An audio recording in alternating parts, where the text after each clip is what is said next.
तो पहली बात हम लेते हैं कि परीक्षा तक क्या करना है। ठीक है, एग्जाम तक आपका व्यवहार क्या होना चाहिए, मैं हर वीडियो में बताता हूँ और इस वीडियो में भी यही बात करूंगा कि एग्जाम तक आपको क्या करना है। सबसे पहली बात देखिए, अभी 7-8 दिन बचे हैं, तो मेरा ये मानना है कि आपको कुछ भी नया मैटर नहीं लाना है। नया नहीं पढ़ना है मतलब नहीं पढ़ना। क्यों?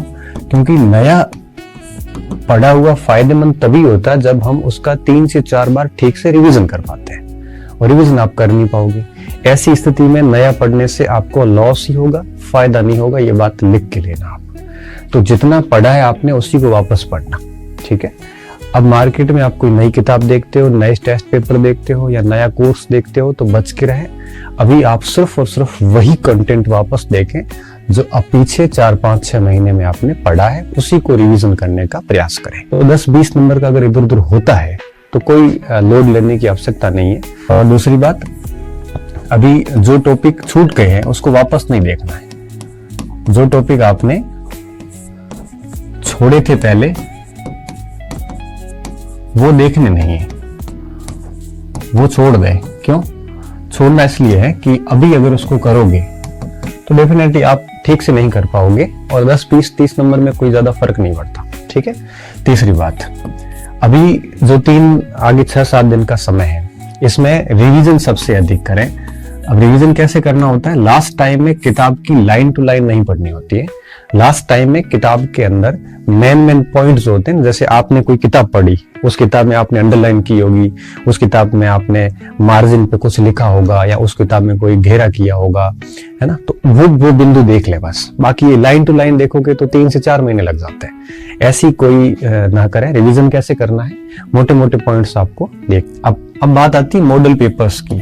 तो मॉडल पेपर की अगर बात आती है तो मैं ये कहूंगा कि इन दोनों में प्राथमिकता आप रिवीजन को दें। ठीक है।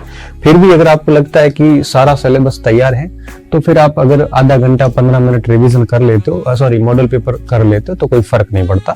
जैसे पढ़ते पढ़ते थक गए तो 5-10 मिनट आपने कोई पुराने पेपर वगैरह टिक कर लिए तो कोई इश्यू नहीं, करना चाहिए। लेकिन 2-2, 4-4 घंटे प्रश्न नहीं करने।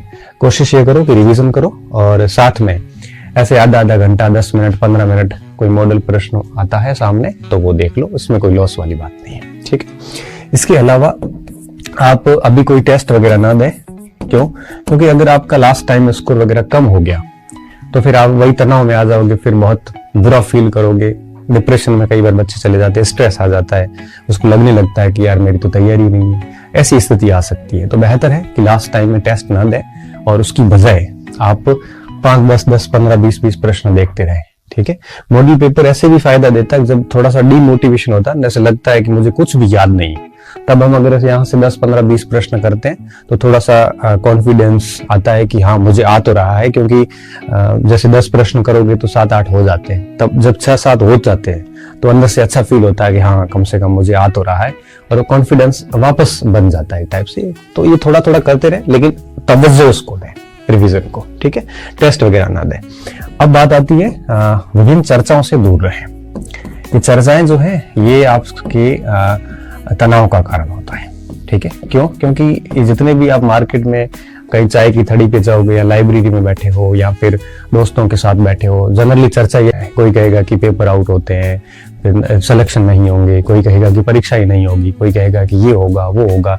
ऐसे निरर्थक प्रश्नों पर अपना समय खराब न करें और बेहतर है कि इन सारी चर्चाओं से हटके एकांत में अपने सिलेबस को एक बार से रिवीजन करने का प्रयास करें। ठीक है। जितनी ज्यादा चर्चाएं करोगे उतना ही आप है वो अननेसेसरी थॉट्स आपके दिमाग में आएंगे, आपकी थॉट प्रोसेस उस हिसाब से चलेगी और फिर आपका ध्यान पढ़ाई पे न रह के दूसरी चीजों पे जाएगा। जब ध्यान दूसरी चीजों पे जाएगा तो आप निश्चित तौर पे पढ़ाई का काम ठीक से कर नहीं पाओगे और तनाव में चले जाओगे। तो चर्चाओं से दूर रहें, सिर्फ आप और अपना कंटेंट। इसके अलावा कोई भी बात करने वाला व्यक्ति है तो उससे दूर हो जाए अभी। इसके अलावा कोई कई सारे mobile group, Telegram group, YouTubers ऐसी बात करते हैं तो उसको छोड़ दें। क्यों? क्योंकि अभी आपका इनसे दूर रहना बहुत जरूरी है। ये ही सबसे बड़ा तनाव का कारण होते हैं। ठीक है। इस प्रकार की चर्चाओं से दूर रहें।